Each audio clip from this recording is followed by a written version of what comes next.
In this video, I'm going to show you guys how to prepare for a new semester step by step, so you can follow along with the video.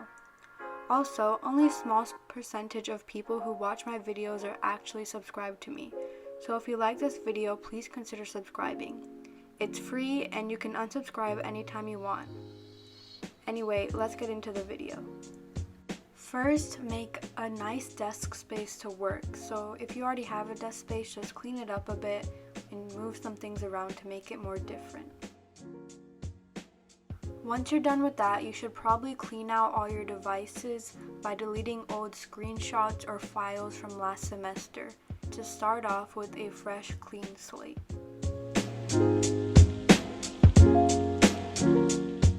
Now it's time to make an organization system. If you have one that worked last semester, use the same one, otherwise change it up. For me, I use Notion to add assignments and see when they're due. Once you find an organization system that works for you, it's time to add classes to your calendar.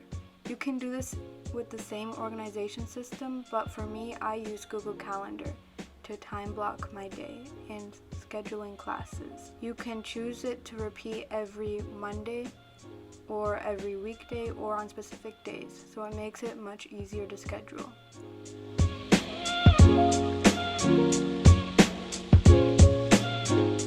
If you are given assignments and when they're due, make sure to schedule them in your organization system now so that you'll be prepared ahead of time.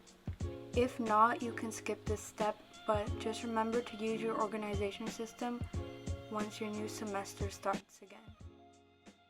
Now it's time to make a weekly study schedule based on when you have classes and your assignments for each week.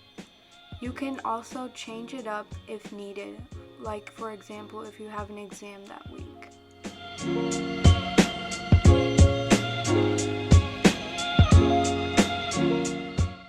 Now it's time to set any specific goals you might have for yourself in this new semester. This can be anything you want, from getting A's to turning in your work on time. Once you're done, make sure you hang them somewhere where you'll see them every day or when you're working, so you'll be motivated to achieve those goals.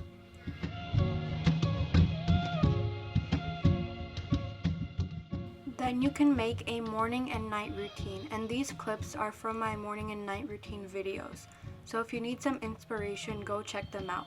I'll put them in the cards and in the description box.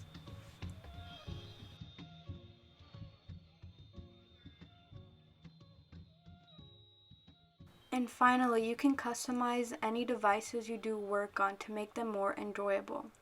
This is an optional step, but it makes learning a lot more fun.